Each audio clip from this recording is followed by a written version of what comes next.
गौरी जय गोपी जनवल्लभा जय गिरिवरदारी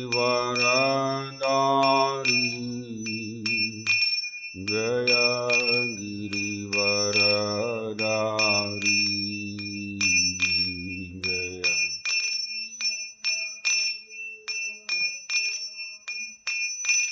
जय गिरिवरदारी जय गिरिवरदारी हे यशोदनन्दन व्रज जनरञ्जन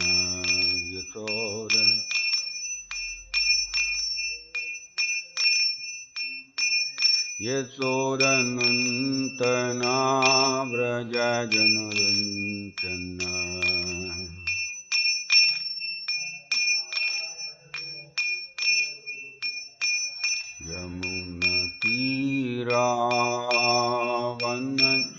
यमुनतीरावनचारी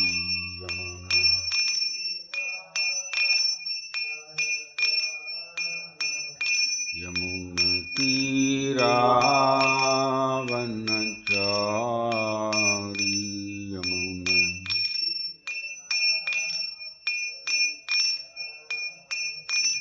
जय राधा माधवा कुंज विहारी जय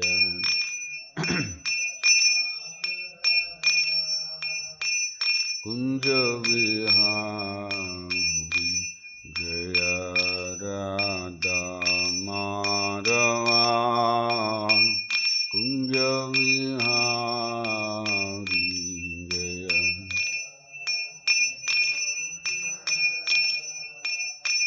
कुंज विहारी।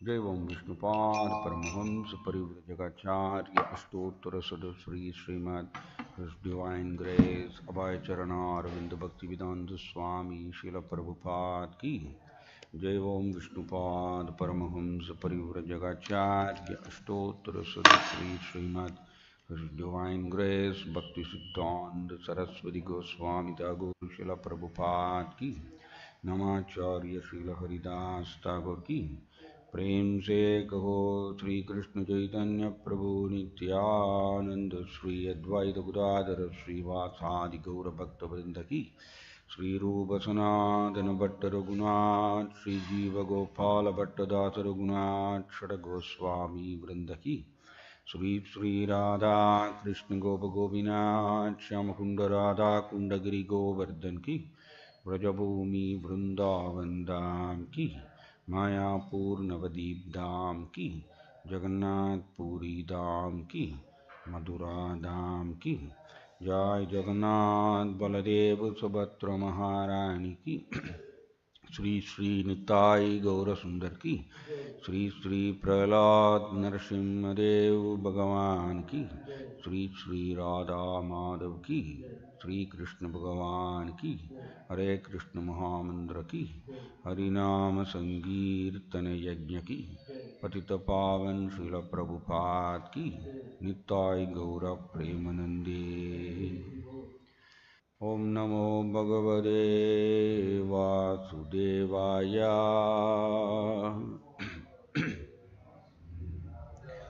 ओम नमो भगवते वासुदेवाय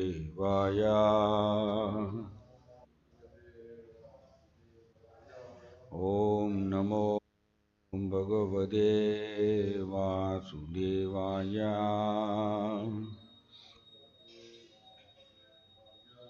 नारायणं नमस्कृत्यं नरं चैव नरोत्तमं देवीं सरस्वतीं व्यासं ततो जयमुदीरये।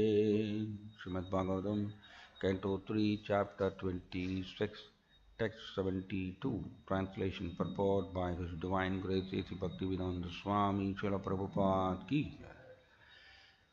तम अस्मिन् प्रत्यक आत्मानं धिया योगप्रवृत्तया भक्त्या विरक्त्या ज्ञानेन विविच्यात्मनि चिन्तयेत् तम् अस्मिन् प्रत्यक् आत्मानं धिया योगप्रवृत्तया भक्त्या विरक्त्या ज्ञानेन विविच्यात्मनि चिन्तयेत् तम् अस्मिन् प्रत्यक् आत्मानं धिया योगप्रवृत्तया भक्त्या विरक्त्या ज्ञानेन vivicyatmani chintayet. Translation. Therefore, through devotion, detachment, and advancement in spiritual knowledge acquired through concentrated devotional service, one should contemplate that super soul as present in this very body, although simultaneously apart from it. Therefore, one can realize the super soul within oneself. He is within one's body but apart from the body, or transcendental to the body. Although sitting in the same body as the individual soul, the super soul has no affection for the body, whereas the individual soul does. One has to detach himself, therefore, from this material body by discharging devotional service. It is clearly mentioned here, bhaktya, that one has to execute devotional service to the Supreme. As it is stated in the first canto, second chapter of the Srimad Bhagavatam 1.2.7, Vasudevi Bhagavati Bhakti Yoga Prayojitaha. When Vasudeva, the all-pervading Vishnu, the Supreme Personality of Godhead, is served in completely pure devotion, detachment from material world immediately begins. The purpose of Sankhya is to detach oneself from material contamination. This can be achieved simply by devotional service to the Supreme Personality of Godhead. When one is detached from the attraction of material prosperity, one can actually concentrate his mind upon the Super Soul. As long as the mind is distracted towards the material, there is no possibility of concentrating one's mind and intelligence upon the Supreme Personality of Godhead or his partial representation Super Soul.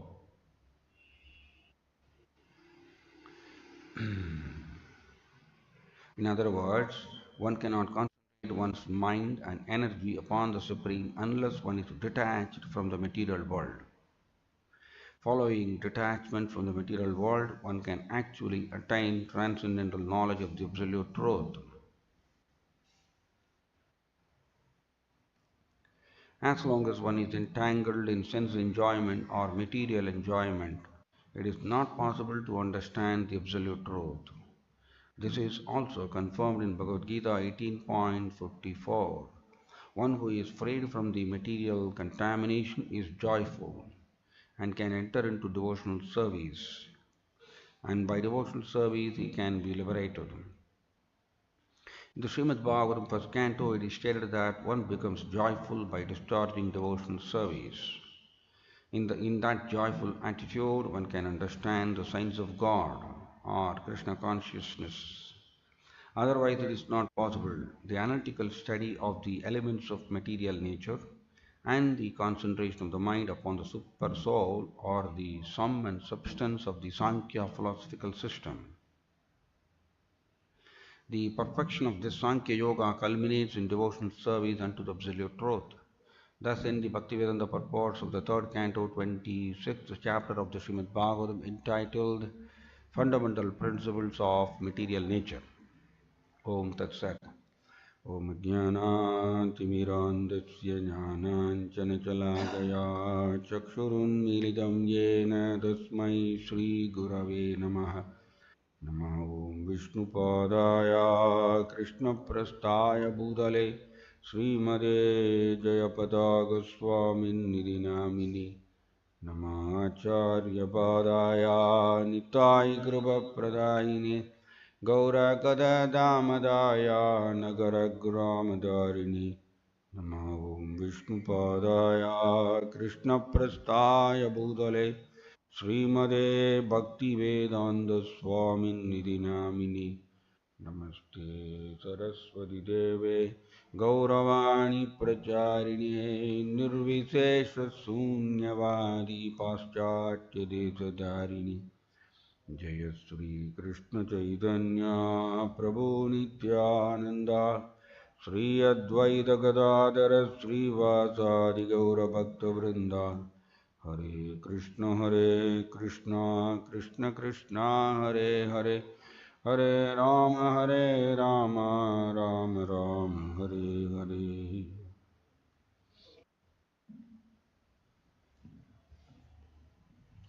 So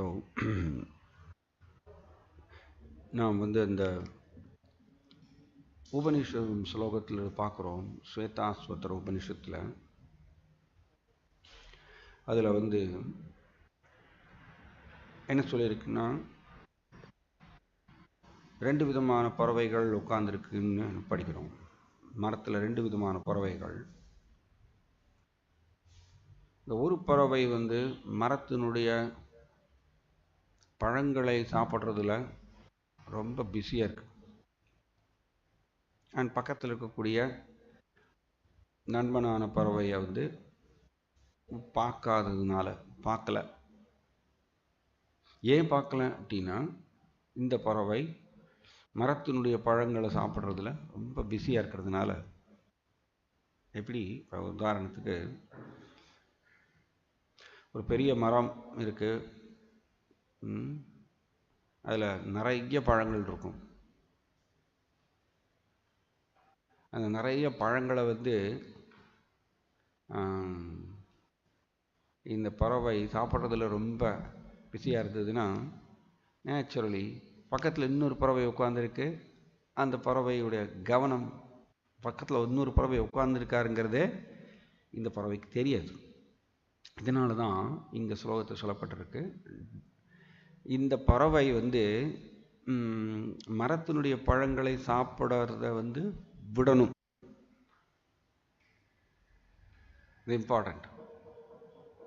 மரத்தினுடைய பழங்களை சாப்பிட்றத இந்த பறவை விட்டால் மட்டும்தான் தென் இந்த பறவையுடைய கவனம் பக்கத்தில் இருக்கக்கூடிய பறவை மேலே திரும்பும்.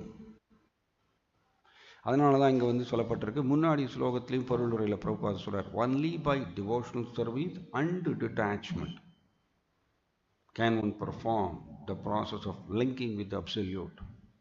இந்த ஸ்லோகத்திலையும் மொழிபெயர்ப்பில் சொல்லியிருக்கு, therefore through devotion, detachment and advancement in spiritual knowledge acquired through concentrated devotional service, one should contemplate that super soul. So one should contemplate, உள்ள இருக்கக்கூடிய பரமாத்மாவை தியானிக்க வேண்டும் அப்படின்னு இங்கே பகவான் கபிலர் சொல்லிக்கிறார். உள்ள இருக்கக்கூடிய பரமாத்மா வேறு யார்? ஒரு கிருஷ்ணா தான். ஏன்னா பகவத்கீதையில் கிருஷ்ணா சொல்றார், அகம் ஆத்மா குடாகேஷா. இந்த இடத்துல அகம் ஆத்மா குடாகேஷானா பிரபுபாதர் என்ன மொழிபெயர்ப்பு கொடுக்குறாருன்னா, நான் பரமாத்மா அப்படின்னு சொல்றார். மொழிபெயர்ப்பில் பிரபுபாதர் அப்படி எழுதுறார். ஸோ அப்போ இந்த பறவை நண்பனான பறவையை நோக்கி திரும்புறதுக்கு முக்கியமான ஒரு செயல் என்ன அப்படின்னா, மரத்தினுடைய பழத்தை சாப்பிடணும் அப்படிங்கிற அந்த ஒரு ஸ்வபாவத்தை விட வேண்டும். அப்போ தான் அதனுடைய கவனம் இந்த பறவை மேலே திரும்பும். அதே மாதிரி தான் ஒரு மனுஷன் மரத்தினுடைய பழங்களாகிய, அதாவது உடல் மூலமாக பெறக்கூடிய பல பல புலனின்பங்கள், அது ஸ்தூல ரீதியாகவும் இருக்கலாம், சூக்ஷ்ம ரீதியாகவும் இருக்கலாம். இந்த புலனின்பத்தை அனுபவிக்கணுங்கிற இந்த ஸ்வபாவத்தை விட்டால் மட்டும்தான் ஆக்சுவலி இந்த ஆத்மா பக்கத்தில் உட்கார்ந்துருக்கக்கூடிய பரமாத்மாவை நோக்கி திரும்ப முடியும். இல்லைன்னா முடியாது. ஸோ அதனால தான் நம்மளுக்கு ஸ்ரீல ரூப கோஸ்வாமி சொல்றார், அந்நிய அபிலாஷித சூன்யம் சொல்றார். இது எதை குறிக்கிறது? அந்நிய அபிலாஷிதா சூன்யம்ங்கிறது எதை குறிக்கிறது? பற்றின்மையை குறிக்கிறது. ஸோ அது ஸ்தூல ரீதியாகவும் இருக்கலாம், சூக்ஷ்ம ரீதியாகவும் இருக்கலாம். ஸோ அந்த மரத்தினுடைய பழங்களை சாப்பிடணுங்கிற ஸ்வபாவத்தை விடணுமோ அதே மாதிரி தான் ஜீவாத்மாவும். இதை சொல்லின சச்சினேந்திர சுவாமி மகாராஜ் ரொம்ப அழகாக சொல்றாரு. நம்மளுடைய மனமும் உடலும் எப்படின்னா, நம்மளுடைய மனமும் உடலும் எப்பொழுதுமே இந்த உலகத்துக்கூட இன்டராக்ட் பண்ணணும், தொடர்பு கொள்ளணும்னு ரொம்ப ஆசைப்படுமாம். இதெல்லாம் ஒரு பாயிண்ட். இது எப்பொழுதுமே நீங்கள் கவனிச்சு பாருங்க, நம்முடைய மனமும் உடலும் உலகத்துக்கூட ஏதாவது தொடர்பு வைத்துக்கொண்டே இருக்கணும்னு ஆசைப்படும். ஆனால் அதனால தான் நம்ம வெளிப்புற ரீதியாக எப்பொழுதுமே ஏதாவது தேடிகிட்டே இருக்கும். ஸோ ஃபஸ்ட்டு இந்த உலகத்துக்கூட இன்டராக்ட் பண்ணணும். பல விதத்தில் நம்ம இன்டராக்ட் பண்ணுறோம் இல்லையா? இந்த உலகத்துக்கூட பலதரப்பட்ட ஸ்தூல ரீதியான புலனின்பங்களை துய்ப்பதற்கும், பலதரப்பட்ட சூக்ஷ்ம ரீதியான புலனின்பங்களை துய்ப்பதற்கும் இந்த மனமும் உடலும் எப்பொழுதுமே இந்த உலகத்துக்கூட இன்டராக்ட் பண்ணிகிட்டே இருக்கு, கான்ஸ்டண்ட்டாக. அதனால தான் அதுக்கு பேர் தான் பழத்தை சாப்பிட்றதுல பிஸியாக இருக்குன்னா தான் அர்த்தம். ஸோ ஃபஸ்ட்டு அதை அந்த ஸ்வபாவத்தை விடணும். அப்போ தான் அதுக்கு அந்த ஜீவாத்மாவுக்கு டைம் இருக்கும். டைம், முயற்சி, எனர்ஜி, கவனம் எல்லாமே பக்கத்தில் உட்காந்துருக்கக்கூடிய பரமாத்மாவை நோக்கி திரும்ப முடியும். ஸோ இங்கே அதான் அங்கே பிரபுபாதர் ரொம்ப க்ளீனாக எழுதுகிறார். இட் இஸ் நாட் பாசிபிள் அப்படி சொல்கிறார். As long as the mind is distracted towards the material, there is no possibility of concentrating one's mind and intelligence upon the Supreme Personality of Godhead or his partial representation, Super Soul. எவ்வளோ ஸ்ட்ராங்காக எழுதியிருக்காரு. One cannot concentrate one's mind and energy upon the Supreme unless one is detached from the material world. So இப்போ ஜட உலகத்திலிருந்து இதுக்கு பேர் தான் குலசேகர ஆழ்வார் சொல்கிறார், திருஷ்ணா தோயே அப்படின்றார். ரொம்ப இம்பார்ட்டன்ட் பாயிண்ட். ஜட உலகத்தை குலசேகர ஆழ்வார் ஒரு பெரிய கடலுக்கு ஓமானப்படுத்துகிறாரு. இந்த கடலில் இருக்கக்கூடிய பிரதானமான பகுதி என்னது? தண்ணீர் தான். பிரதானமான பகுதி தண்ணி இல்லையா? அதுக்கப்புறம் அதில் கொஞ்சம் கொஞ்சம் இருக்கிறது இந்த சுறாமீன், திமிங்கலம், அதுக்கப்புறம் காற்று, இதெல்லாம். ஆனால் பிரதானமான பகுதி என்னது? தண்ணீர் தான். மேஜர் தண்ணி தான் கடலில். அதனால் குலசேகர ஆழ்வார் இந்த ஜட உலகம்ங்கிற பெருங்கடலில் பிரதானமான தண்ணீர் என்னதுன்னு சொல்கிறார்? திருஷ்ணா அப்படி சொல்கிறார். திருஷ்ணா தோயே அப்படி சொல்லிட்டார். இந்த அனுபவிக்கணுங்கிற இந்த ஸ்வபாவம் தான் தண்ணீர்னு சொல்லிட்டார். அப்போ நல்லா கவனிக்கணும். ஒவ்வொன்றுத்தையும் நம்ம கூர்ந்து ஆராய்ந்தோன்னா அதில் ஏகப்பட்ட கருத்துக்கள் புதைந்து கிடக்கிறது. ஏன் இப்போ குலசேகர ஆழ்வார் ஜட உலகம்ங்கிற பெருங்கடல், அதில் தண்ணீர் சுறாமீன் அப்படி சொல்லிடலாமே. இந்த தண்ணீர் எது அப்படின்னா அந்த சுறாமீன் கூட்டங்கள் அப்படி சொல்லிடலாமே. கிடையாது. ஏன் அப்படின்னா அது அப்படி ஏன் சொல்கிறாரு அப்படின்னா, பிரதானமான பகுதி தண்ணீர். அந்த தண்ணீரில் பிரதானமான பகுதியாகிய தண்ணீரில் கொஞ்சம் கொஞ்சம் அப்படி அங்கங்கே சுறாமீன் கூட்டங்கள், திமிங்கலங்கள்ல இருக்கும். அது தனய சகஜக்ராக சங்கா கொலை சேர்ந்துறார். சகோதரன் மற்றும் மகன்கள் இவங்க சுறாமீன் கூட்டங்கள் அப்படின்னு சொல்கிறார். அது கொஞ்சம்தான். ஆனால் பிரதானமான பகுதி தண்ணீர், அது எதை சொல்கிறாரு? அனுபவிக்கணுங்கிற ஸ்வபாவம் சொல்கிறார், திருஷ்ணா. அப்போ என்ன தெரியறது, இந்த அனுபவிக்கணுங்கிற ஸ்வபாவம் தான் நம்மளை திரும்ப திரும்ப ஜட உலகத்து கூட ஜட உடல் கூட பிணைக்கின்றது. அதனால தான் இங்கேயும் சொல்லப்பட்டிருக்கு, அதை ஃபஸ்ட்டு கட் பண்ணணும். போரும் ஸ்தூல ரீதியாகவும் சூக்ஷ்ம ரீதியாகவும் நான் அனுபவிக்கணுங்கிற இந்த இது போரும். நான் இனிமே பரமாத்மாவை நோக்கி திரும்பணும், கிருஷ்ணரை நோக்கி திரும்பணும் அப்படிங்கிற அந்த முடிவு வரணும் ஜீவாத்மாவுக்கு. அப்போ தான் அவர் அமைதி அவருக்கு கிடைக்கும். இதனால தான் கிருஷ்ணா ஏன் இந்த கிருஷ்ணா 5வது அத்தியாயத்தில் 29வது ஸ்லோகத்திலேயே இந்த மாதிரி சொல்லித்தரார். போக்தாராம் யஜ்ஞ தபசாம் சர்வலோக மகேஸ்வரம் சுகிருதம் சர்வபூதானாம் ஞாத்வாமம் சாந்தி முறிச்சது. ஏன் இந்த மாதிரி சொல்லித்தரார்? ஏன்னா இந்த ஸ்வபாவம்லாம் நம்ம எல்லாரும் வச்சுருக்கோம். இந்த ஸ்வபாவம் எல்லாருமே நம்ம எல்லாரும் வச்சுருக்கோம். அதாவது நாம் வேணா தத்துவ ரீதியாக நாம் ஏற்றுக்கொள்கின்றோம், ஏற்றுக்கொள்கின்றோம் சொல்ல முடியாது, சொல்கின்றோம் தத்துவ ரீதியாக கிருஷ்ணர் பகவான் அப்படின்னு. பட் ஆக்சுவலி நமக்கு எல்லாருக்குமே பகவான்கிற அந்த ஸ்வபாவம் நம்மளுக்குள்ளே இருக்கின்றது, இருக்கு.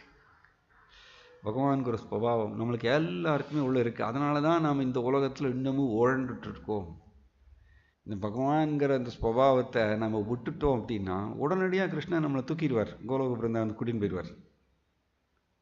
என்ன ஸ்வபாவம் அது? அதனால தான் கிருஷ்ணன் அதை சொல்லித்தரார். பக்தாராம் யஜ்ஞ தபசாம். ஏன் அதை சொல்லித்தரார் கிருஷ்ணா? எல்லாவற்றின் உன்னத அனுபவிப்பாளர் நான் தான். ஞாத்வா, இது புரிந்துகொள், ஞாத்வா இதை தெரிந்துகொள், புரிந்துகொள் அப்படின்னு சொல்கிறார் நமக்கு எல்லாருக்குமே. ஏன்னா நமக்கு எல்லாருக்குமே இந்த ஸ்வபாவம் இருக்கு. இதுக்கு பேர் தான் பகவான் ஸ்வபாவம் சொல்றது. ஓ, கிருஷ்ணர் மட்டும் உன்னத அனுபவிப்பாளரா?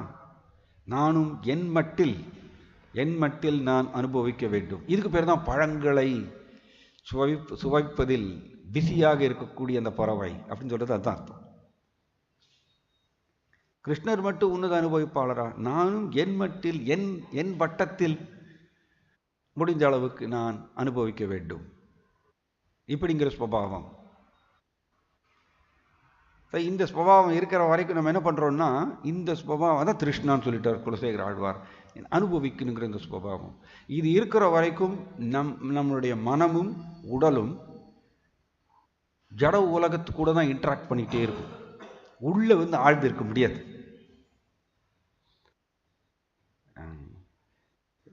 அவந்தி பிராமணா சொல்றாரு, indeed concentration of the mind on the supreme is the highest form of yoga. ரொம்ப அருமையான ஒரு உபதேசம். இதை கிருஷ்ணர் உத்தவருக்கு போதிக்கிறார். அவந்தி பிராமணாவுடைய பாட்டை கிருஷ்ணர் உத்தவருக்கு உபதேசிக்கிறார்னா அப்போ அது கிருஷ்ணரே ஏற்றுக்கொண்டு இருக்கார் அவந்தி பிராமணருடைய பாட்டை. அதில் என்ன சொல்றார் அவந்தி பிராமணர்? நிச்சயமாக மனதை பகவான் மேல பதிய வைத்தல் அதுதான் மிக உயர்ந்த யோகம்னு சொல்றார். Very important. மனதை பகவான் மேல பதிய வைத்தல் தான் மிகப்பெரிய யோகம் அப்படின்னு அவந்தி பிராமணன் சொல்லித்தரார். ஆனா நம்மளுடைய உடலும் மனமும் எப்படி இருக்கு? ஜட உலகத்துக்கூடையே துய்ப்பதற்கு, ஜட உலகத்தில் இருக்கக்கூடிய இன்பங்களை, அது ஸ்தூல ரீதியாகவும் இருக்கலாம், சூக்ஷ்ம ரீதியாகவும் இருக்கலாம். ஸ்தூல ரீதியாக ஒருத்தர் விட்டுறலாம், ஸ்தூல ரீதியாக இன்பங்களை விட்டுறலாம். பட் இந்த பாயிண்ட் என்ன அப்படின்னா, இந்த அனுபவிக்கணுங்கிற ஸ்வபாவம் தான் முக்கியம். அதுதான் தூண்டி விடுது. அதுதான் பழங்களை சாப்பிடணும்னு சொல்லிட்டு பறவை போயிட்டே இருக்கு. ஸோ அதனால ஸ்தூல ரீதியான இன்பத்தை விட்டுறலாம். பட் இந்த சூக்ஷ்ம ரீதியான இன்பத்தை விடாத வரைக்கும் அது திரும்ப திரும்ப பழங்களை துவைக்கணும்னு சொல்லிட்டு போயிட்டே தான் இருப்போம். நம்ம வெளிப்புற ரீதியாக தான் உட்காந்துட்டு இருப்போம்.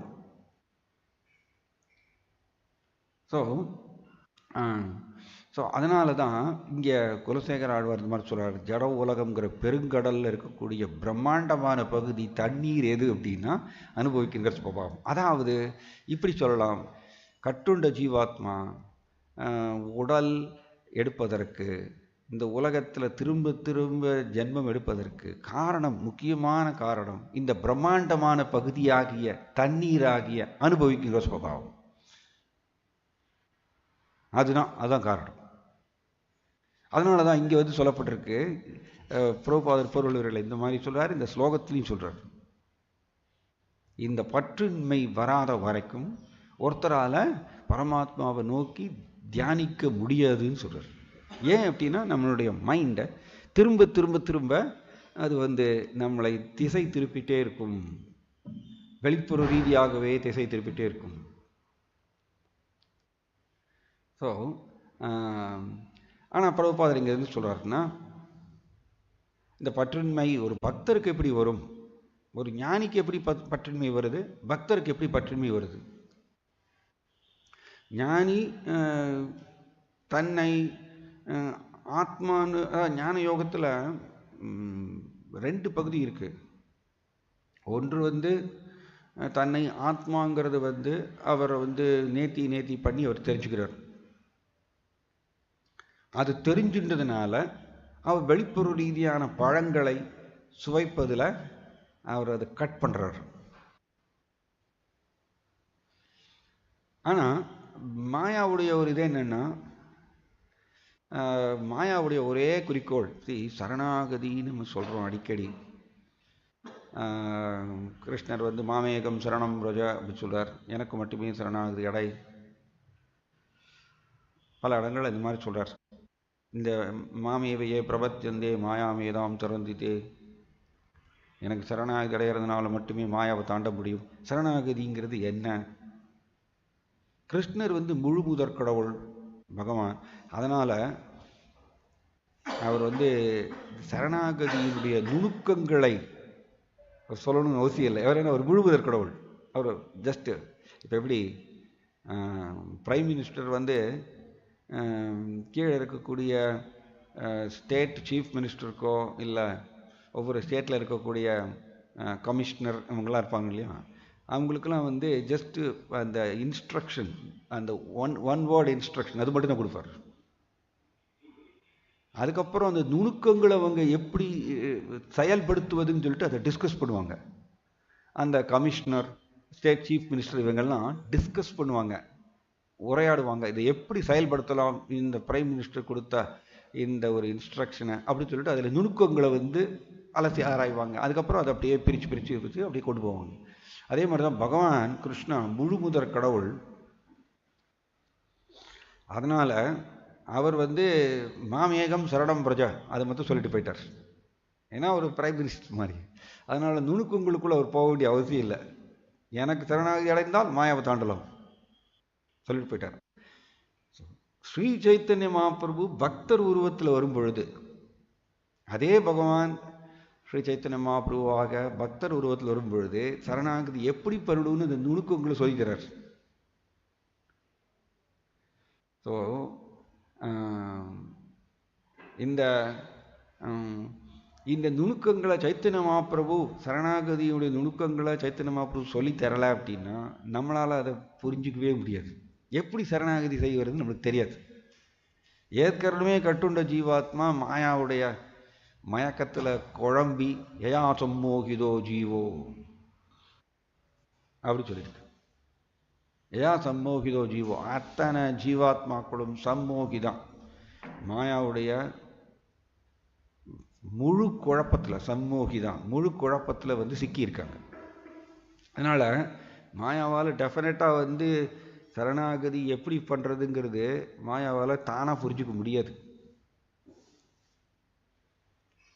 ஸோ அதனால் சைத்தன்ய மகாபிரபு சரணாகதியுடைய நுணுக்கங்களை வந்து ரொம்ப கருணையோடு பகவானே வந்து சொல்லிக்கிறார், எப்படி பண்ணணும் சரணாகதி அப்படின்னு. அவர் சொல்லி கொடுக்கலன்னா நமக்கு கட்டாயம் சரணாகதி வந்து எப்படி செய்யறதுன்னு தெரியாது. ஈவன் ஒரு சொல்லி கொடுத்ததுக்கு அப்புறமும் கூட ஜாய் ஜெகநாத் பலதேவ் சுபத்ரமா ராணிக்கு, ஈவன் சைத்தன்ய மகாபிரபு சரணாகதி எப்படி செய்யணும்னு சொல்லி கொடுத்ததுக்கு அப்புறமும் கூட நம்மளால் வந்து அந்த நிலைக்கு உயர முடியல. காரணம், இந்த அனுபவிக்கணுங்கிற சுபாவம் ரொம்ப ஸ்ட்ராங். அங்கே திரும்ப திரும்ப வெளிப்புற ரீதியாக பழங்களை சுவைக்கிறதுலையே போயிட்டே இருக்கும். சரணாகதி எப்படி பண்ணணும்னு சைத்தன்ய மகாபிரபு சொல்லி கொடுத்தும் கூட நம்மளால் அந்த நிலைக்கு உயர முடியாமல் தவிக்கின்றோம். அதில் எதற்கு இது சொல்லுவோம்னா, சரணாகதியில் ஒரு முக்கியமான ஒரு கொள்கை. இதை ரீசெண்டாக படிச்சுட்டு இருந்தேன். சோழினர் சச்சினந்தன சுவாமி மகாராஜ் ரொம்ப அருமையாக சொல்கிறார். நாம் வந்து ஹரே கிருஷ்ண மந்திரம் 16 மாலைகள் ஜபம் செய்யலாம். அண்டு அதில் நிறைய பக்தர்கள் வந்து ஜபம் பண்ணும்பொழுது கவனிக்க வேண்டிய முறைகள், வழிகள் எல்லாமே சொல்லித்தராங்க. வந்து முழு கவனத்தோட ஜபம் செய்யணும். சில பேர் வந்து சொல்லுவாங்க, மந்திரத்தினுடைய மீனிங்கை வந்து மெடிடேட் பண்ணணும், தியானிக்கணும் அப்படிங்கிறது பல விதமான மெத்தட்ஸ் சொல்லித்தராங்க. ஆனால் சச்சினந்தன் மகாராஜ் என்ன சொல்கிறாருன்னா, இது எல்லாமே நம்மளுடைய ஹோம்ஒர்க். ஃபைனலி கிருஷ்ணருடைய கருணையை மட்டும்தான் சார்ந்திருக்காங்க. கிருஷ்ணர் வந்து, ஏன்னா சரணாகதிங்கிறது வந்து அந்த மனப்பான்மையை, அதாவது அன்பு தொண்டு அவர் சொல்கிறார், வெரி இம்பார்ட்டண்ட். இந்த அன்பு தொண்டு யார் கொடுக்கணும்னா கிருஷ்ணர் தான் கொடுக்கணுமாமா. அது எப்படி கொடுப்பாருன்னாமா, நாம் வந்து இந்த சரணாகதியில் ஒரு முக்கியமான கொள்கை ஸ்ரீ சைத்தன்ய மகாபிரபு நமக்கு சொல்லித்தரார். என்னது அப்படின்னா, கிருஷ்ணருடைய கருணையை மட்டுமே சார்ந்திருத்தல். நாம் வந்து நான் சாதன பக்தியை வந்து பயிற்சி செய்கின்றேன், அந்த பலத்தினால நான் வந்து இந்த மாயையை தாண்டிடுவேன்னு நினைப்பதும் ஒரு விதமான மயக்கம் தானமும், ஒரு விதமான கர்வமாகும். ஏன் அப்படின்னா, சச்சினந்தன் மகாராஜ் எப்படி சொல்கிறாருன்னா, ஃபைனலி பக்தர் வந்து இது எல்லாத்தையும் பண்ணி முடிச்சுட்டு கிருஷ்ணருடைய கருணையை மட்டும்தான் சார்ந்திருக்கணும். இது வந்து சரணாகதியினுடைய முக்கியமான ஒரு கொள்கை. Exclusively depending on the mercy of the supreme Lord. இந்த மனப்பான்மை ஜீவாத்மாவுக்கு உதயமாகாத வரைக்கும் அவர் சரணாகதியை வந்து கடைபிடிப்பதில்லைன்னு அர்த்தம். ஏன்னா இந்த கிருஷ்ணருடைய கருணையை மட்டுமே தான் நான் சார்ந்திருக்கின்றேன். கிருஷ்ணா, உங்களுடைய கருணையை என் மேலே செலுத்துங்க, தயவு செய்து என்னை வந்து விடுவிக்கணும் மாயாவுடைய பிடியிலிருந்து, நான் திரும்ப திரும்ப இந்த பழங்களை சுவைக்கிறதுலே போயிட்டே இருக்கேன் அப்படிங்கிற இந்த ஒரு சார்ந்து இருக்கக்கூடிய தன்மை, யாசகம் செய்யக்கூடிய ஒரு தன்மை.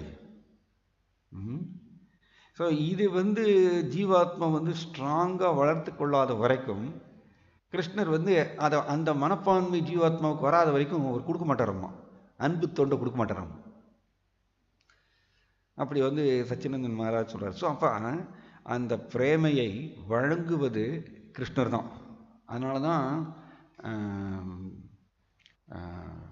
பிரேம புமார்த்தோ அப்படின்னு சொல்கிறோம். அதாவது நம்ம வந்து அதாவது ஸ்ரீ சைத்தன்ய மகாபிரபுவை வந்து நம்ம சொல்லுவோம், அதாவது லீலா புருஷோத்தமா கிருஷ்ணாவை சொல்லுவோம், ராமாவை வந்து மரியாதா புருஷோத்தமான்னு சொல்லுவோம், ஸ்ரீ சைத்தன்ய மகாபிரபு பிரேம புருஷோத்தமா. அந்த பிரேமையை வழங்குவது வந்து அவர் தான் கையில் வச்சிருக்கார், அவர் கையில் வச்சிருக்கார், அவர் கொடுத்தா மட்டும்தான். இப்போ ஜீவாத்மா எப்போ அதை பெறும் அப்படின்னா, கிருஷ்ணரை திருப்திப்படுத்தணுமாமா, தன்னுடைய மனப்பான்மையினால் திருப்திப்படுத்தணும். நம்மளுடைய சாதனை செய்யறதுனால கிருஷ்ணர் நமக்கு பிரேமையை கொடுக்கணும்னு அவசியம் கிடையாதாம்மா. கிருஷ்ணர் திருப்தி அடைந்து, இதை ரீசெண்டாக அது படிச்சுட்டு இருந்தேன். அதாவது துவாரகாவில் வந்து பகவான் கிருஷ்ணா வந்து 16,108 ராணிகள் கூட இருந்தார். எதனால் பிரபுபாதர் எழுதுகிறார், எதனால் கிருஷ்ணா வந்து 16,108 ராணிகளை மனைவிகளாக ஏன் ஏற்றுக்கொண்டார் கிருஷ்ணா அப்படி சொல்கிறார். எதனால் அப்படின்னா, கிருஷ்ணர் வந்து இந்த 16,108 ராணிகளுடைய அழகுனால கிருஷ்ணர் வந்து மயங்கப்படவில்லையாமா. அவங்கள் வந்து 16,108 ராணிகளுடைய அந்த அழகு வந்து ஈவன் மன்மதனை கூட வந்து அவர் வந்து அப்படியே வெறுத்து போயிடுறாரம்மா. மன்மதன் வெறுத்து போயிடுறாரம்மா. ஏன்னா 16,108 ராணிகள் வந்து அவ்வளவு கண்ணை பறிக்கிற மாதிரி இருக்காமா. மன்மதன் வெறுத்து போயிடுறார், அவரால் ஒன்றும் பண்ண முடியல. ஈவன் லார்ட் சிவா கூட, சிவபெருமான் கூட தாங்க முடியலையாமா. இவர்களுடைய அந்த 16,108 ராணிகளுடைய அழகு வந்து கண்ணை பறிக்கிற மாதிரி இருக்காமா. கொள்ளை கொள்றதுன்னு சொல்லுவோம் இல்லையா, அந்த மாதிரி இருக்காமா. ஸோ ஸோ லார்ட் சிவா கூட தாங்க முடியலையாமா. ஆனால் அவ்வளவு அழகு நிரம்பிய 16,108 ராணிகள் கிருஷ்ணரை தன்னுடைய அழகுனால அவங்களால மயக்க முடியலையாமா. பயங்கர பாயிண்ட் அதெல்லாம். தன்னுடைய அழகினால கிருஷ்ணரை அவர்களால் வசியப்படுத்த முடியலையாமா. எப்படி வசியப்படுத்தினாங்க? கிருஷ்ணரை நோக்கி இந்த 16,108 ராணிகளும் அன்பு தொண்டு மற்றும் அஃபெக்ஷன், இந்த பிரியம், இந்த 16,108 ராணிகளும் கிருஷ்ணரை நோக்கி பிரியத்தை செலுத்தினாங்களாமா. அன்பு கலந்த தொண்டு இதை செலுத்தினதுனால பகவான் அதுல திருப்தி அடைந்து அதுக்கப்புறம் அவர்களை தன்னுடைய மனைவிகளாக ஏற்றுக்கொண்டாராம். அப்படி எழுதுறாரு பிரபுபாதர். சாதாரணமாக பார்த்தீங்கன்னா இந்த உலகத்தில் ஒரு கணவர் தன்னுடைய மனைவியினுடைய அழகில் மயங்கி அப்படி வாழ்க்கையை ஓட்டுவார்.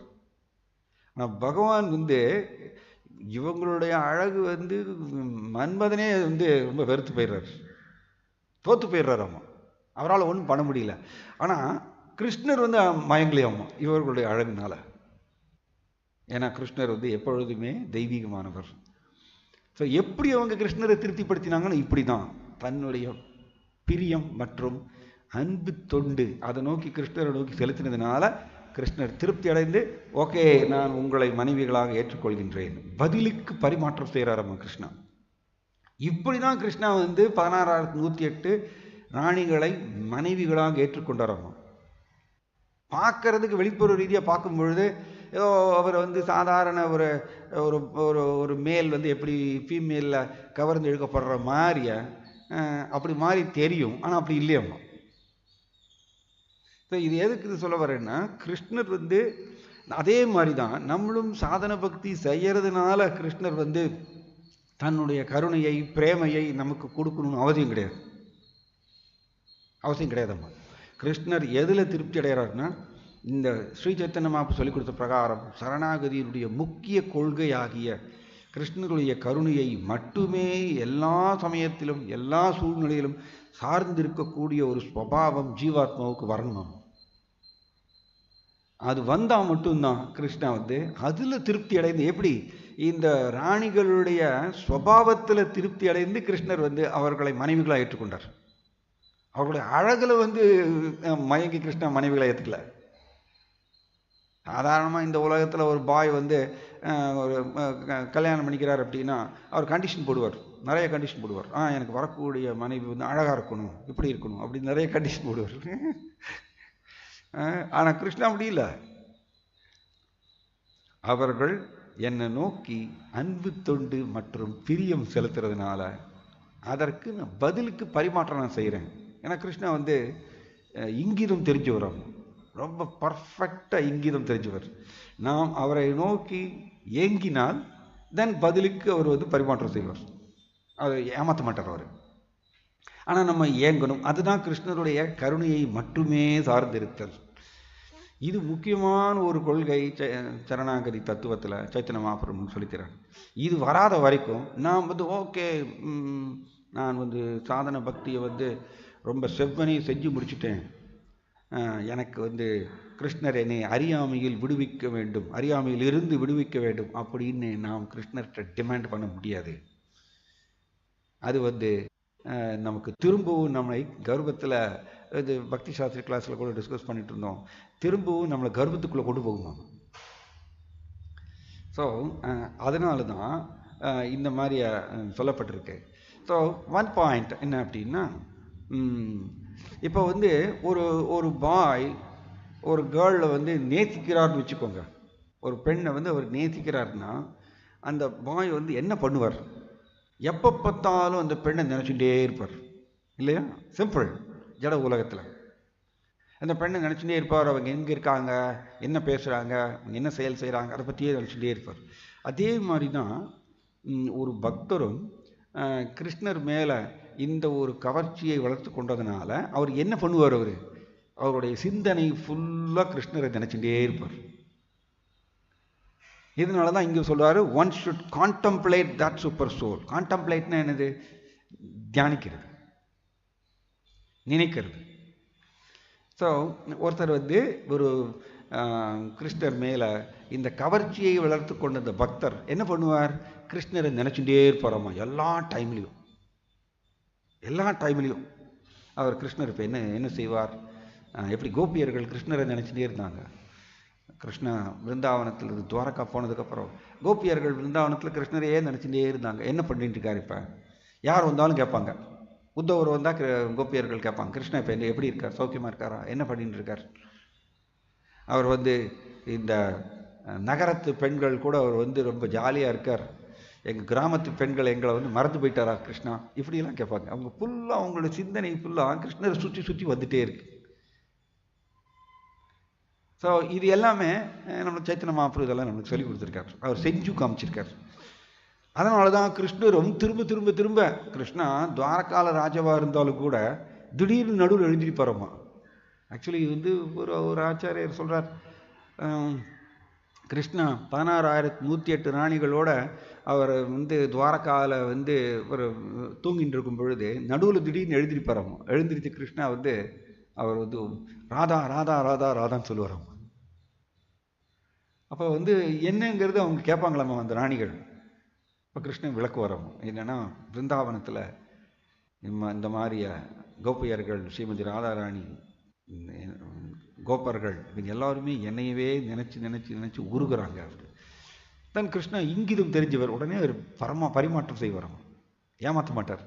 ஸோ இதனால் இது வராத வரைக்கும் நாம் எத்தனை நாம் சாதன பக்தி முறைகளை கடைபிடித்தாலும் இந்த ஒரு மனப்பான்மை வரணும்.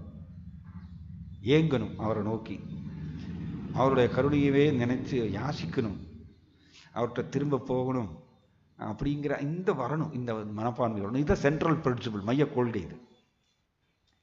ஸோ இது வந்துடுச்சுன்னா தென் கிருஷ்ணரை அவர் கவர்ந்து இழுக்கின்றார். அண்ட் கிருஷ்ணரை தன்னுடைய வசியப்படுத்துகிறார். தன்னுடைய சிம்பிள் தன்னுடைய இந்த இயக்கத்தினாலேயே கிருஷ்ணரை வசியப்படுத்துகின்றார். அப்போ இது எப்படி நடக்கும்? நமக்கு முதல்ல ஜட உலகத்தில் பழத்தை சுவைக்கணும் அப்படிங்கிற அந்த சுபாவத்தை கட் பண்ணணும். அப்போ தான் முடியும். அதான் இங்கே பிரபுபாதர் பொருளுரையில் சொல்கிறார். ஸோ ஒரு பாயிண்ட் பாருங்கள், நாம் படிக்கிறோம், தியாயதோ விஷயான் பும்சக சங்கஸ்தேஷு உபஜாயதேன்னு. புலனின்ப பொருட்களை நாம் நினைக்கிறதுனால அந்த புலனின்ப பொருள் மேலே நம்மளுக்கு பற்று வருகின்றதுன்னு நம்ம படிக்கிறோம் பகவத்கீதையில். இப்போ இதே கொள்கை ஆன்மீகத்துக்கும் பொருத்தும். நாம் இதே மனதை பயன்படுத்தி கிருஷ்ணரை நினைக்க ஆரம்பித்தோன்னா கிருஷ்ணர் மேலே பற்று வரும். சிம்பிள்.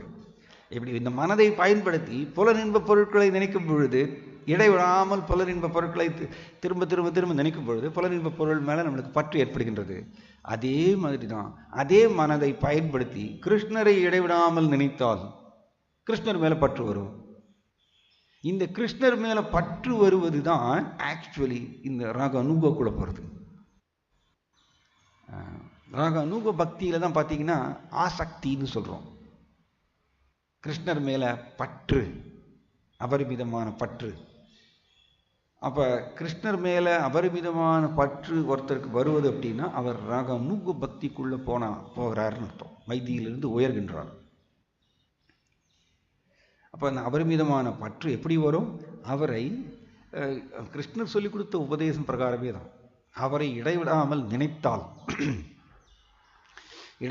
நம்ம நினைத்தால் நமக்கு அவர் மேலே இந்த பற்று ஏற்படும். ஸோ பக்தியினுடைய ஒரு விசேஷம் என்னென்னா, இங்கே பாருங்கள், வெரி நைஸ் பாயிண்ட். இங்கே பிரபுபாதர் எப்படி எழுதுறாரு பாருங்க. When Vasudeva, the all-pervading Vishnu, the Supreme Personality of Godhead, is served in completely pure devotion, detachment from material world immediately begins. பக்தியினுடைய விசேஷம் இது. பக்தர் ஓகே, ஜட உலகத்தினுடைய அந்த பழங்களை சுவைக்கணும், அதை நான் கட் பண்ணணும்னு சொல்லிட்டு அது தனியாக ஒரு முயற்சி போட வேண்டிய அவசியம் இல்லை. அவர் கம்ப்ளீட்லி பியோர் டிவோஷன் சொல்றாருங்க பிரபுபாதர். பகவான் கிருஷ்ணாவை நோக்கி தூய பக்தியில் நாம் அவரை நோக்கி சேவை செய்யும் பொழுது இந்த இந்த தூய பக்தியில் நாம் கிருஷ்ணரை நோக்கி சேவை செய்யும் பொழுது அதனுடைய விளைவு பற்றின்மையாம், பற்றின்மை. ஸோ ஜட உலகத்தில் அவருக்கு தூய்க்கணுங்கிற அந்த இது சுபாவம் கிருஷ்ணர் அதை கட் பண்ணுறாரு. அதனால் அப்போ அவருக்கு டைம், ஒரு நைஸ் பாயிண்ட் பாருங்க. இப்போ அந்த பறவை மரத்தினுடைய பழங்களை சாப்பிட்றதுக்கே பிஸியாக இருக்கும் பொழுது அதனுடைய மேஜர் டைம் அதில் போயிடும். அதே மாதிரி மனுஷன் ஜட உலகத்தில் அதை அடையணும், இதை அடையணும், எனக்கு கார் வேணும், எனக்கு பங்களா வேணும், எனக்கு பதவி வேணும், எனக்கு புகழ் வேணும், எனக்கு பெண் வேணும், எனக்கு லாபம் வேணும் அப்படின்னு சொல்லிட்டு பலதரப்பட்ட பழங்கள் இருக்குது. எப்படி ஒரு மரத்தில் ஏகப்பட்ட பழங்கள் இருக்கு இல்லையா, அது மாதிரியா ஒரு மாங்காய் மரம் எடுத்துக்கோங்க, அதில் மாம்பழம் சீசனில் பார்த்தீங்கன்னா ஏகப்பட்ட மாம்பழம் தூக்கும் இல்லையா, அந்த மாதிரியா மாயாவும் ஜட உலகத்தில் ஏகப்பட்ட பழங்களை உருவாக்குகின்றன. அப்போ அது அடுக்கடுக்கா அது மாதிரி போயிட்டே இருக்கும் பொழுது நம்மளுடைய மேஜர் டைம் அதுக்கே போயிடும், நம்மளுடைய லைஃபே முடிச்சு போயிடும் ஆக்சுவலி. ஏன்னா அவ்வளவு பழங்கள் மாயா உருவாக்கிட்டே இருக்கு. புதுசாக மாயா இந்த பழங்களை உருவாக்கிட்டே இருக்கு. அப்போ நம்ம அதனால தான் இந்த அனுபவிக்கணுங்கிற பாவம் இது இருக்கிற வரைக்கும் எனக்கு அந்த பழம் வேணும், அந்த பழம் முடிஞ்சுன்னா இந்த பழம் வேணும், இந்த பழம் வேணும் போயிட்டே இருப்போம். அதனால தான் பார்த்தீங்கன்னா சம்டைம்ஸ் மனுஷர்கள் ஒரு கம்பெனியில் இருப்பாங்க, ஒரு கம்பெனியில் ஓரளவுக்கு சம்பளம் வாங்கிட்டு இருப்பாங்க. அதுக்கப்புறம் அவங்களுக்கு அவங்க வீட்டில் எல்லோரும் கொஞ்சம் கொஞ்சமாக டிமாண்ட் பண்ணுவாங்க, கொஞ்சம் அதிகம் வேணுங்க சம்பளம். ஸோ அப்போ என்ன பண்ணுவார், இன்னொரு கம்பெனிக்கு ஜம்ப் பண்ணுவார், அதிக சம்பளம் கொடுக்கக்கூடிய இன்னொரு கம்பெனிக்கு ஜம்ப் பண்ணுவார். இது எப்படின்னா ஒரு பழத்தை சுவைச்சிட்டு இன்னொரு பழம் இருக்குது அந்த பழத்தை சுவைக்கலாம். பட் இது எப்படின்னா அது பாயிண்ட் என்னன்னா பயங்கர ஒரு ட்ரிக், மாயாவோட ட்ரிக்கு. இப்போ ஒரு மாமரத்தில் இருக்கக்கூடிய மாம்பழம் பார்த்திங்கன்னா எல்லாமே ஒரே மாதிரி தான் இருக்கும். ஒரு மரத்தில் இருக்கக்கூடிய மாம்பழத்தினுடைய டேஸ்ட் எல்லாம் ஒரே மாதிரி தான் இருக்கும். ஆனால் இந்த மாயா என்ன பண்ணுன்னா ஒரு பழத்தை சுவைக்கும் பொழுது பாதி சாப்பிட்டுட்டு இருப்பாங்க, அந்த பழத்தை பார்த்த உடனே அது வேற விதமாக இருக்கும், அந்த பழத்தை சாப்பிடணும் டக்குன்னு அதுக்குள்ளே போகிறது. பார்த்துருக்கீங்களா? அது இந்த பறவையெல்லாம் இப்படி தான் பண்ணும். மரத்தில் உட்காந்துருக்கக்கூடிய பறவையெல்லாம் பார்த்தீங்கன்னா இந்த மாதிரி ஒரு பழத்தை சாப்பிட்டுட்டு இருக்கும், கொஞ்சம் சாப்பிடும், டக்குன்னு அடுத்த பழத்துக்கு போகும். இதை மாயா. அதே மாதிரி தான் நாம் ஜட உலகத்தில் மாயா ஏற்படுத்தக்கூடிய ஒரு பழம், ஒரு புலன் இன்பம், அதை அனுபவிச்சுட்டு இருக்கும் பொழுதே புதுசு இன்னொரு புலன் இன்பத்தை அது காமிக்கும். ஆனால் அதே பழம் தான், அதே மரத்தில் இருக்கக்கூடிய அதே பழம் தான். ஆனால் அது புதுசாக இருக்கிற மாதிரியே வேற விதமான ஒரு புலன் இன்பம் மாதிரியே மாயா ஜோடனை படி காமிக்கும். நம்ம இந்த அனுபவிக்கிற சுபாவத்தை விடாததுனால அடுத்த பழத்துக்கு ஜம்ப் பண்ணுவோம், அடுத்த புலன் இன்பத்துக்கு போகணுங்கள்ட்டு போவோம். இப்படி வெரைட்டிஸ் இல்லையா? நம்ம பார்த்தீங்கன்னா நம்ம வாழ்க்கையிலே பார்க்கலாம். நம்ம இதெல்லாம் இந்த மொபைல் ஃபோன்லாம் இதெல்லாம் வர்றதுக்கு முன்னாடி நம்ம எப்படி இருந்தோம்? ஈவன் டெலிஃபோன் வர்றதுக்கு முன்னாடி கூட நம்ம வாழ்ந்துருக்கோம் இல்லையா? டெலிஃபோன் வர்றதுக்கு முன்னாடி கூட நம்ம வாழ்ந்துருக்கோம். நம்ம செய்தி எப்படி தெரிவிப்போம் மற்றவர்களுக்கு, நம்ம நடந்து சொல்லுவோம், இல்லைன்னா அவங்க வரும்போது சொல்லுவோம், இப்படி லெட்டர் போடுவோம், இப்படி நம்ம அப்படியும் நம்ம வாழ்ந்துருக்கோம். அதுக்கப்புறம் டெலிஃபோன் ஒரு பழத்தை கொண்டு வந்தது மாயா. டெலிஃபோன் ஒரு பழம். சரி, உடனே எல்லாருமே டெலிஃபோன் ஒரு காலத்தில் அவங்க என்ன பண்ணுவாங்க, டெலிஃபோன் டெபாசிட் கட்டணும். அது அந்த காலத்தில் எல்லாம் இல்லையா, டெலிஃபோன் டெபாசிட் கட்டினாங்கன்னா 2 வருஷம் வெயிட் பண்ணணும், 2 வருஷம் வெயிட் பண்ணணும், 3 வருஷம் வெயிட் பண்ணணும். அப்போ தான் டெலிஃபோன் வீட்டுக்கு வரும். டெலிஃபோன் வீட்டுக்கு வந்துருச்சுன்னா குதிப்பாங்க, டெலிஃபோன் வந்துருச்சுன்னு சொல்லிட்டு குதிப்பாங்க. இது மாயான பண்ணுறது, டெலிஃபோனுங்கிற ஒரு பழத்தை உள்ளே கொண்டு வந்து காமிச்சு இது புதுசு, இதை நீ சுவைக்கணும் அப்படின்னு காமிக்குது. சரி, இப்போ டெலிஃபோன் யாராவது பயன்படுத்துகிறாங்களா? இப்போ யாருமே டெலிஃபோன் பயன்படுத்துறதே இல்லை. ஏன்னா மாயா என்ன பண்ணுது, கொஞ்ச காலத்துக்கு அப்புறம் பேஜர்னு ஒரு பழத்தை கொண்டு வந்தது. பேஜர்னு கொண்டு வந்து இல்லையா, ஒரு காலத்தில் பேஜர்னு எல்லாம் பேசிகிட்டே இருப்பாங்க. அப்போ டெலிஃபோன் கொஞ்சம் கொஞ்சமாக குறைய ஆரம்பிச்சுது. இப்படி தான் மனுஷனும் அது புது இன்பம் அப்படின்னு காமிக்கும் மாயா. அதில் நிறைய வசதிகள் இருக்குது, அது சீக்கிரமாக நீங்கள் செய்தி தெரிவிக்கலாம், அப்படி ஜோடனை பண்ணி மாயா கொண்டு வந்து காமிக்குது. நம்ம உடனே டெலிஃபோன் வேண்டாம், அது யார் இது பண்ணுவாங்க, சரி பேஜர் போகலாம். தென் பேஜர் எல்லோரும் உலகம் முழுவதும் பேசிகிட்டே இருந்தாங்க. அதுக்கப்புறம் பார்த்தீங்கன்னா மெதுவாக மொபைல் ஃபோன் வந்தது. மொபைல் ஃபோனுங்கிற ஒரு படத்தை கொண்டு வருது மாயா. பேஜரை விட ரொம்ப அதிக வசதிகள் நிரம்பியது. இப்படி மாயா அடுக்கடுக்காக கொண்டு வந்துட்டே இருக்கும். ஆனால் எல்லாமே ஒரே மரத்தினுடைய பழங்கள் தான். எல்லாமே ஒரே மரத்தினுடைய மாம்பழங்கள் தான். ஆனால் அது புதுசு புதுசு, இது புது விதமான வசதிகள் நிரம்பியது, அதிக அட்வான்ஸ்மெண்ட், முன்னேற்றம் இருக்குது இதில், இதை பயன்படுத்துங்க அப்படின்னு சொல்லிட்டு மாயா காமிச்சிட்டே இருக்கு.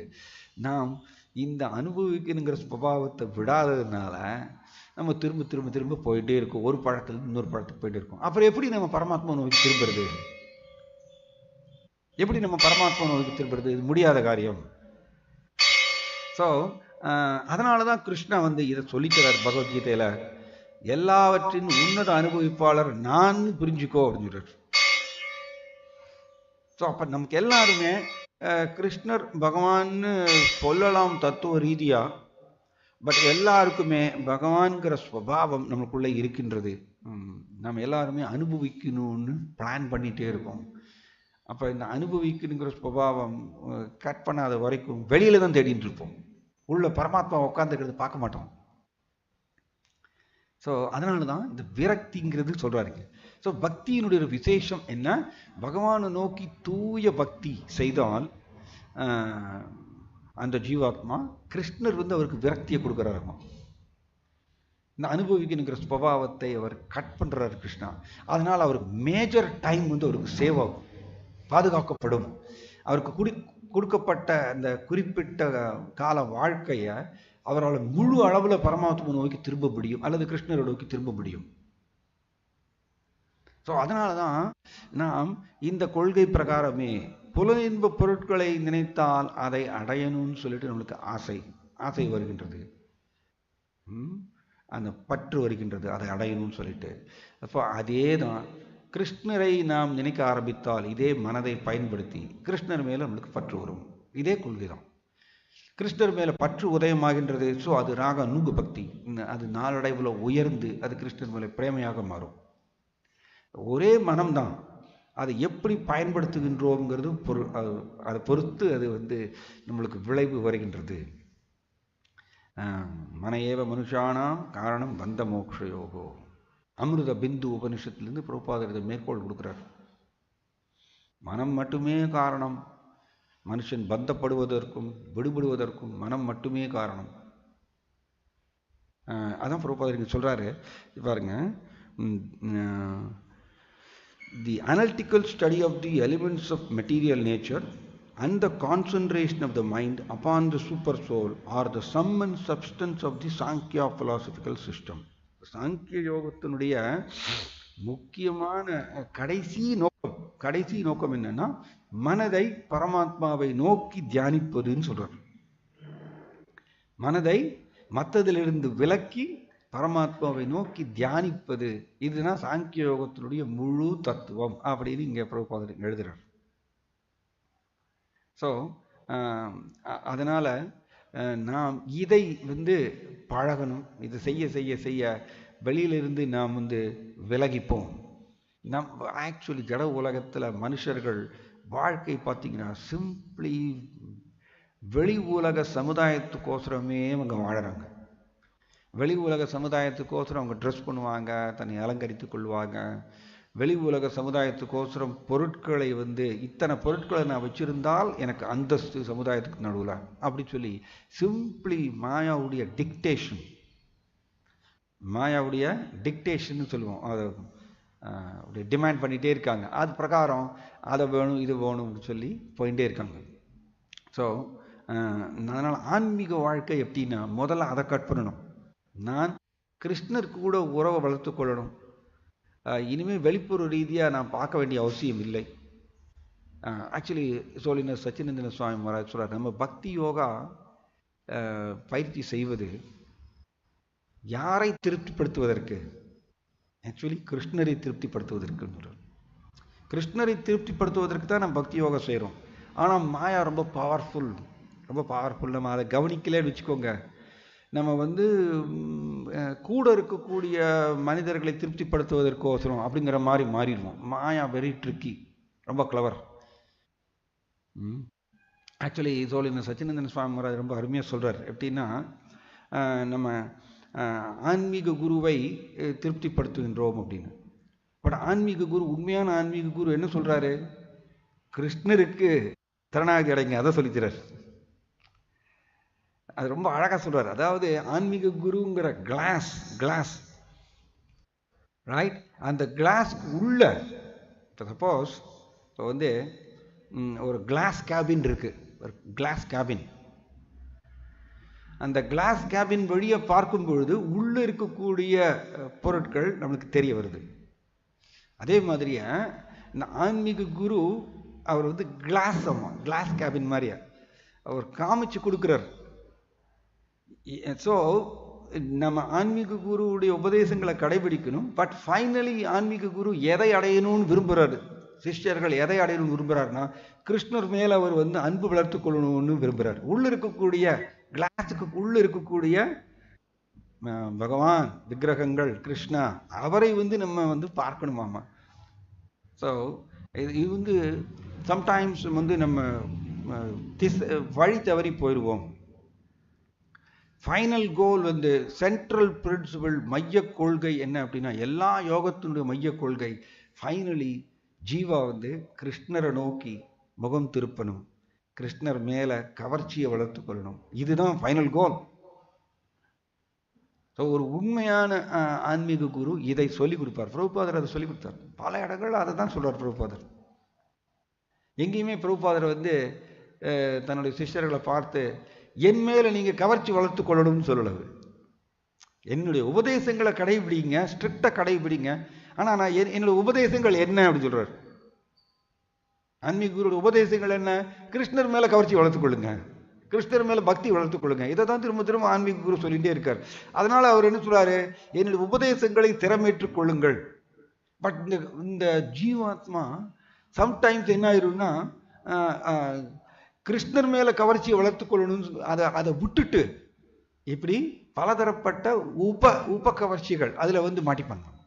அது சச்சினந்தன் மகாராஜ் அது மாதிரி அவர் சொல்றாரு அவர். ஸோ ஜீவாத்மா வந்து கிருஷ்ணர் மேல அந்த அன்பை வளர்த்து கொள்ளாத வரைக்கும் கோலோகத்துக்குள்ள நுழைய முடியாது. ஆனா அதுதான் தகுதி. அதுக்குத்தான் நம்ம வந்து ஆன்மீகரோட உபதேசங்களை நாம் சிரமேற்கொள்கின்றோம். ஏன்னா ஆன்மீக குரு நம்மளுக்கு என்ன சொல்லித்தரார்? போலோ கிருஷ்ண, பஜோ கிருஷ்ண, கரோ கிருஷ்ண சிக்ஷா, இதான் சொல்லித்தரார். கிருஷ்ணரை பத்தி பேசுங்கள், கிருஷ்ணரை வழிபடுங்கள், கரோ கிருஷ்ண, கிருஷ்ணருக்கு சேவை செய்யுங்கள். இதுதான் உபதேசம், சிக்ஷா. இதுதான் ஆன்மீகரோட உபதேசம் தான். ரைட்? ஸோ சம்டைம்ஸ் நாம் பக்தி யோகத்தில் பலதரப்பட்ட சேவைகள் செய்யும் பொழுது யாரை திருப்திப்படுத்துகின்றோம், யாரை திருப்திப்படுத்துவதற்கோசரம் இத்தனையும் செய்கிறோன்னு நம்ம கொஞ்சம் கொஞ்சம் பார்த்துக்கணும் அப்பப்போ. ஏன்னா சம்டைம்ஸ் நம்ம கூட இருக்கக்கூடிய சக மனிதர்களை திருப்திப்படுத்துவதற்கோசரம் நான் இந்த சேவை செய்கிறேன், இல்லைன்னா அவர் வந்து அதிருப்தி அடைவார், இல்லைன்னா அவர் மேலே கோவப்படுவார், அப்படி சொல்லிட்டு நம்ம வந்து வழி தவறி போயிடுவோம். இது மாயாவுடைய ட்ரிக்கு. அரணை மாதிரி தான். அரணை வந்து எப்படி கடிக்கணும்னு சொல்லிட்டு போகும், மறந்து போய் வேற இடத்துல திரும்பி போயிடும், திரும்பவும் ஒரு இடத்துல கடிக்கணும்னு போகும், அது மறந்து போயிருக்கும்.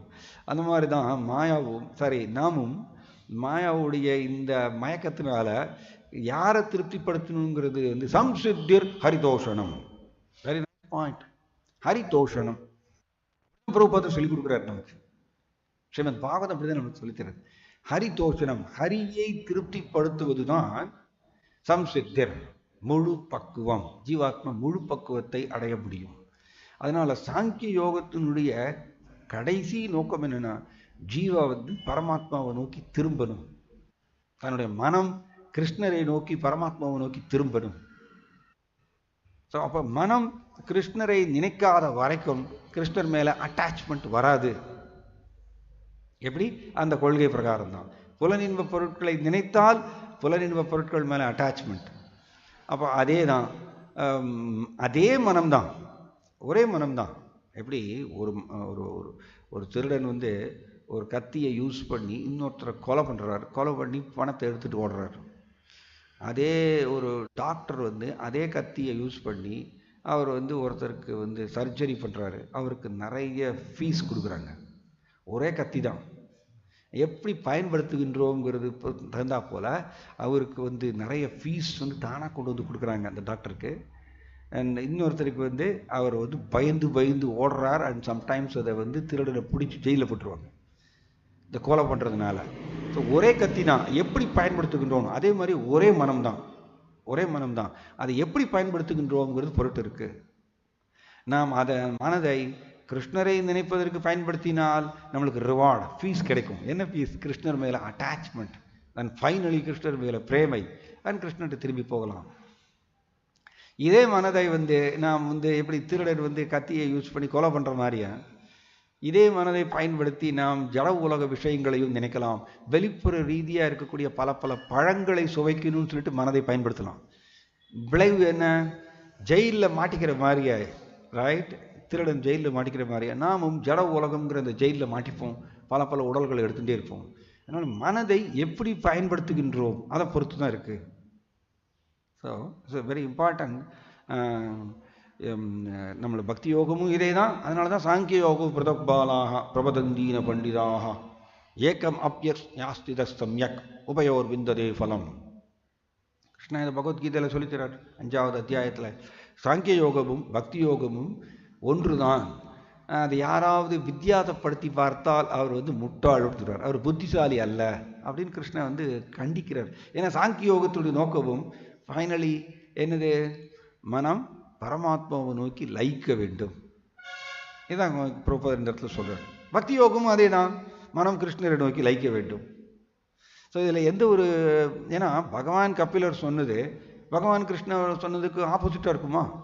ஏன்னா பகவான் கபிலர் கிருஷ்ணனுடைய அவதாரம் தான். ஸோ எப்படி கிருஷ்ணர் சொன்னதுக்கு ஆப்போசிட்டாக அவர் சொல்லுவாரா? ஸோ டெஃபினட்டாக அது நடக்காது. அதனால தான் கிருஷ்ணா சொல்கிறாரு, சாங்கிய யோகத்துக்கும் பக்தி யோகத்துக்கும் யாராவது வேறுபாடு பார்த்தாங்கன்னா அவர்கள் புத்தி அற்றவர்கள் அப்படின்னு சொல்லிட்டு கண்டிக்கிறார் பகவத்கீதையில். ஜாய் ஸ்ரீமத் பாகவதம் கி பத்திட்ட பாவன் ஸ்ரீல பிரபுபாத் கி நித்தாய் கௌர பிரிமனந்தே.